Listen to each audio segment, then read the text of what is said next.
नमस्कार, आप देख रहे हैं एवन उत्तर प्रदेश और मैं हूं आपके साथ आयुषी गुप्ता। बुलेटिन की शुरुआत करेंगे इस वक्त की हेडलाइंस के साथ।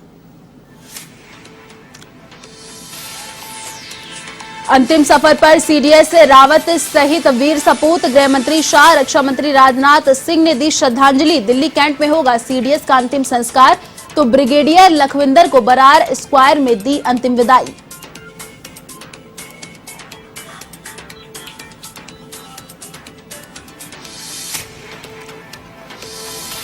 आज आगरा पहुंचेगा शहीद पृथ्वी सिंह का पार्थिव शरीर, पोडिया घाट पर होगा अंतिम संस्कार। न्यू आगरा के सभी व्यापारिक प्रतिष्ठान बंद।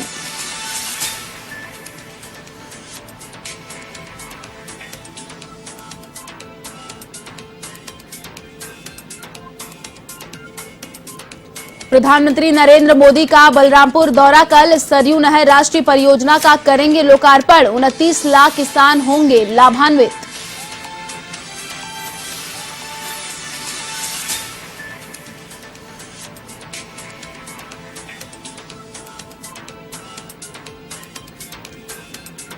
गोरखपुर दौरे पर रहे सीएम योगी आदित्यनाथ, महाराणा प्रताप शिक्षा परिषद के समारोह में की शिरकत। 700 विजेताओं को किए पुरस्कार वितरित।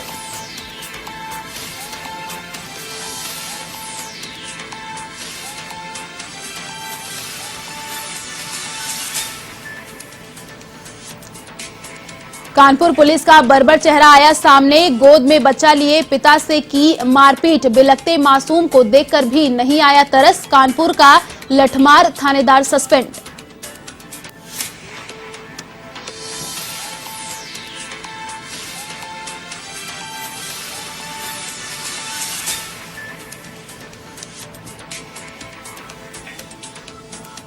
और अब खबरें विस्तार से। प्रधानमंत्री नरेंद्र मोदी उत्तर प्रदेश के ताबड़तोड़ दौरे कर रहे हैं। इसी क्रम में पीएम मोदी शनिवार को बलरामपुर दौरे पर रहेंगे, जहां वे सरयू राप्ती मुख्य नहर परियोजना का शुभारंभ करेंगे। आपको बता दें, गोरखपुर में 7 दिसंबर को देश को बड़ा खाद का कारखाना और एम्स गोरखपुर समर्पित करने के 4 दिन बाद पीएम मोदी 5 नदियों और 9 जनपदों को जोड़ने वाली इस राष्ट्रीय परियोजना का शुभारंभ करेंगे, जिसका काम 1971 में किया गया था। लेकिन इसको अंजाम तक लाने का काम उत्तर प्रदेश की योगी आदित्यनाथ सरकार ने किया है।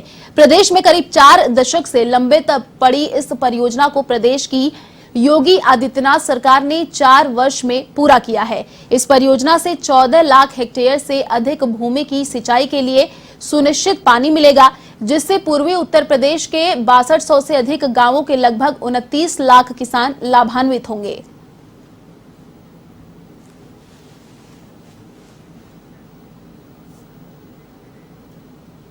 चलिए अब बात करते हैं राष्ट्र की क्षति की।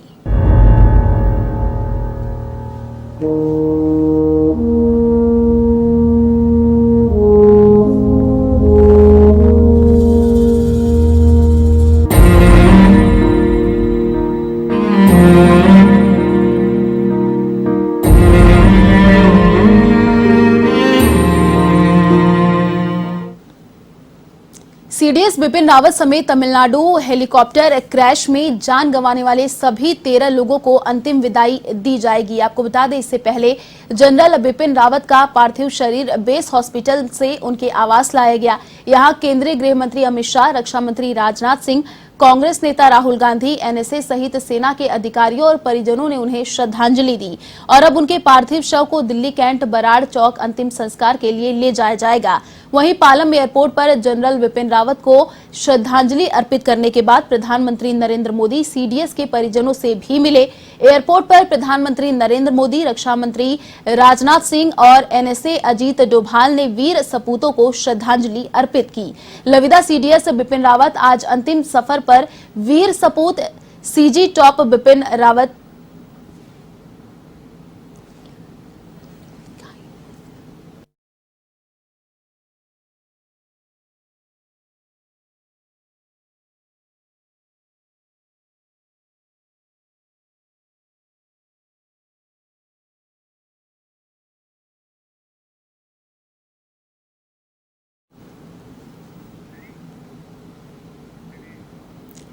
उत्तर प्रदेश के मुख्यमंत्री योगी आदित्यनाथ ने दिल्ली पहुंचकर सीडीएस जनरल बिपिन रावत और उनकी पत्नी मधुलिका रावत को श्रद्धांजलि दी।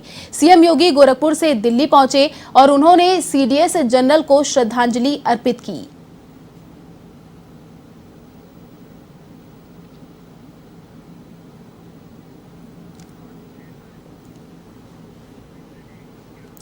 कुन्नूर हेलीकॉप्टर क्रैश में आगरा के लाल पृथ्वी सिंह चौहान भी शहीद हुए हैं। इसके बाद में आगरा में गम का माहौल पसरा हुआ है। वहीं हर किसी के मुंह पर सिर्फ पृथ्वी सिंह का नाम है।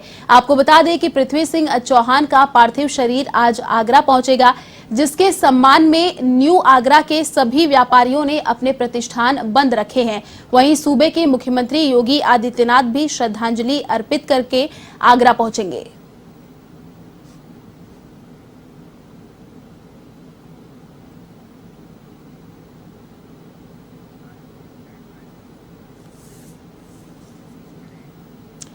बदायूं जिले के दातागंज विधायक राजीव कुमार सिंह के बेटे और ब्लॉक प्रमुख अतेंद्र विक्रम सिंह ने भाजपा पदाधिकारियों के साथ एक शोक सभा का आयोजन किया, जिसमें आरएसएस के जिला संचालक असित कुमार और नगर व्यवस्था प्रमुख सत्यपाल गुप्ता शामिल रहे। सभी लोगों ने हेलीकॉप्टर दुर्घटना में शहीद सीडीएस बिपिन रावत और उनकी पत्नी सहित अन्य वीर सपूत सैनिकों को श्रद्धांजलि दी। 2 मिनट का मौन धारण करते हुए कैंडल जलाकर उन्हें याद किया।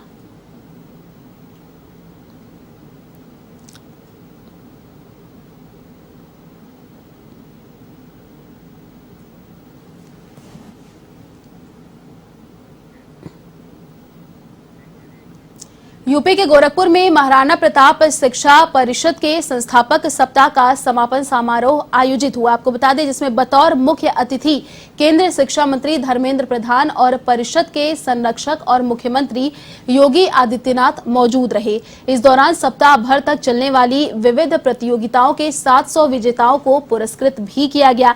साथ ही सीएम योगी ने सभी विजेताओं के हौसले अफजाई की।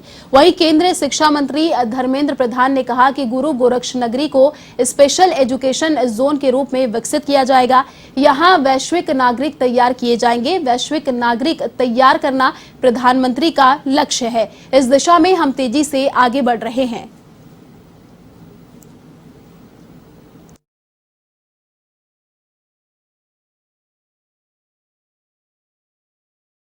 दूरदर्शी सोच के माध्यम से अपना एक व्यावहारिक वक्तव्य अभी यहाँ पर महाराणा प्रताप शिक्षा परिषद से जुड़े हुए विभिन्न संस्थाओं के हजारों छात्र छात्राओं, आचार्यों और संस्था प्रमुखों को उन्होंने इसके बारे में अपना मार्गदर्शन भी दिया है।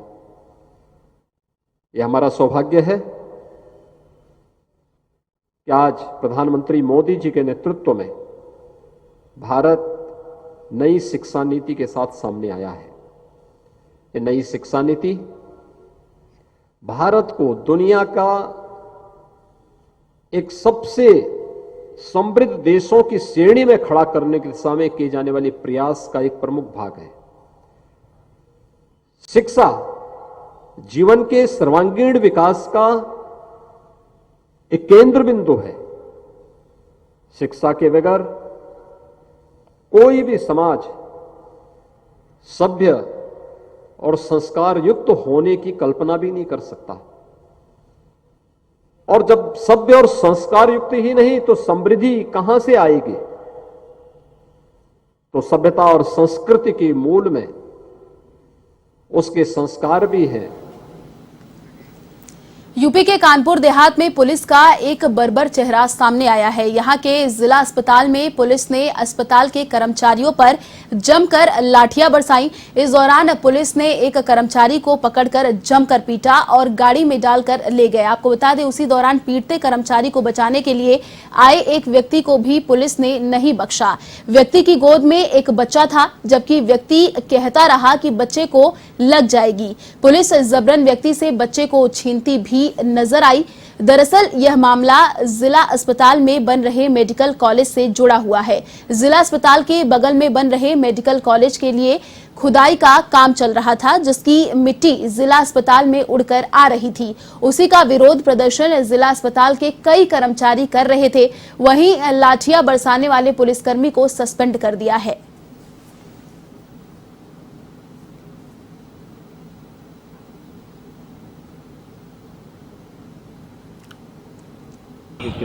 जैसा कि एक जानकारी हुई, एक चतुर्थ श्रेणी कर्मचारी है रजनीश करके, वो वार्ड बॉय के पद पे यहाँ कार्यरत है। उसके द्वारा सुबह से ही जो मरीज आए थे दिखाने के लिए, वो मुख्य जो दरवाज़ा है ओपीडी का, वो बंद करवा दिया गया था और उनको अंदर नहीं जाने दिया जा रहा था। तो मरीज काफ़ी यहाँ परेशान थे। कई मरीजों के द्वारा मुझे फ़ोन किया गया और एसपी साहब को भी फ़ोन किया गया कि उनको जो है तमाम समस्याएँ हो रही हैं, वो दूर दूर से दिखाने के लिए आए हुए हैं और उनके द्वारा, रजनीश के द्वारा, उनको अंदर नहीं जाने दिया जा रहा है, गेट को बंद कर दिया गया है। काफ़ी परेशान थे। फिर हॉस्पिटल से भी सूचना गई थी, तो हम और सीओ साहब लोग आए। लिखा है कि जो ये मेडिकल कॉलेज हमारे परिसर में बन रहा है, उसमें जो खुदाई हो रही, जो काम हो रहा है, तो मिट्टी फैल रही है और आवागमन बाधित हो रहा है, तो लोगों को आने जाने में परेशानी हो रही है। तो वहाँ सारे कर्मचारियों ने इसकी वजह से हमको ये लिख के दिया लिखित रूप में कि हम लोग इसके लिए आंदोलन करेंगे। तो इसके लिए मैंने इनको मौखिक रूप से मना भी किया कि इसके लिए आप अस्पताल में आंदोलन नहीं करेंगे, आंदोलन की अनुमति नहीं है, ओपीडी बंद नहीं करेंगे। उन्होंने ये भी कहा कि नहीं तो हम लोग ओपीडी बंद करेंगे। मैंने उनको मौखिक रूप से करा कि ओपीडी बंद नहीं होनी चाहिए। थोड़ी देर बाद 1.5 घंटे तक ओपीडी बंद होने की भी सूचना मिली। उन्होंने ओपीडी का गेट बंद, सब लोगों ने मिलकर ओपीडी का गेट बंद करवा दिया। मरीजों का पर्चा नहीं बन पाया, मरीजों को देखा भी नहीं गया। दिल्ली के रोहिणी कोर्ट में हुए धमाके के बाद आपको बता दें, अयोध्या में भी चौकसी बढ़ा दी गई है। इसी कड़ी में जीआरपी ने अयोध्या कैंट रेलवे स्टेशन पर संदिग्धों की तलाश के लिए ट्रेन और प्लेटफॉर्म पर चेकिंग अभियान शुरू किया। इस दौरान आने जाने वाले यात्रियों के सामानों की तलाशी भी ली गई। एसओ जीआरपी वरुण कुमार शर्मा के मुताबिक पूर्व में लश्कर-ए-तैयबा की धमकी और दिल्ली के रोहिणी कोर्ट में हुए धमाके के बाद अयोध्या कैंट रेलवे स्टेशन पर चेकिंग की गई। हालांकि सब कुछ ठीक मिला।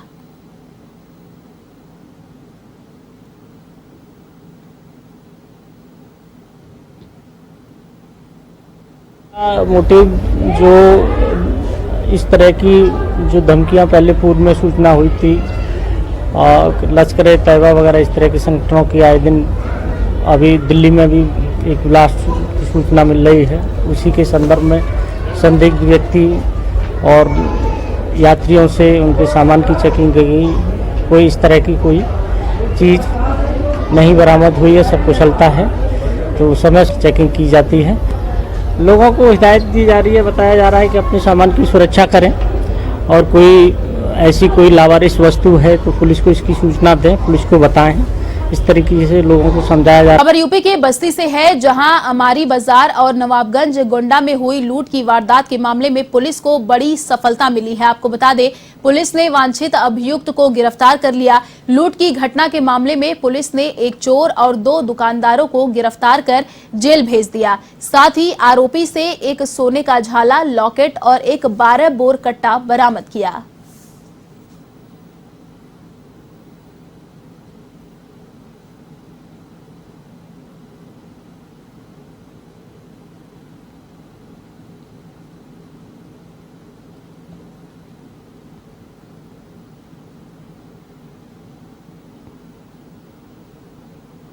आज अपराधियों के खिलाफ एक कड़ी कार्रवाई करते हुए 1 हफ्ते पहले थाना अररिया क्षेत्र से एक महिला के कान से कुंडल छीने गए थे, उस घटना का अनावरण किया है। इस घटना से संबंधित एक अपराधी जिसका नाम नंदू है, जो सादिकपुर परशुरामपुर का रहने वाला है, वो पकड़ा गया है। इसने अपने कर्म साथी के साथ मिलकर के गोंडा में भी चेन स्नैचिंग की घटना करी है। पूछताछ करने पर नंदू ने यूपी के लखनऊ में आए दिन अपने इलाके को लेकर किन्नरों में मारपीट की घटनाएं सामने आ रही हैं। आपको बता दें, ताजा मामला लखनऊ के ठाकुरगंज इलाके का है, जहां किन्नरों के 2 गुट आपस में भिड़ गए। इस बीच दोनों पक्षों के किन्नरों में जमकर मारपीट हुई। वहीं पीड़ित किन्नरों ने शासन प्रशासन से जानमाल की सुरक्षा की गुहार लगाई।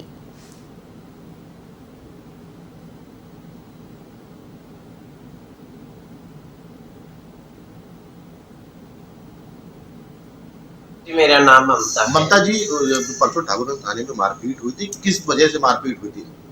सर वो मारपीट नहीं हुई थी, वो तो सुलह बता रही हैं पूरी बात।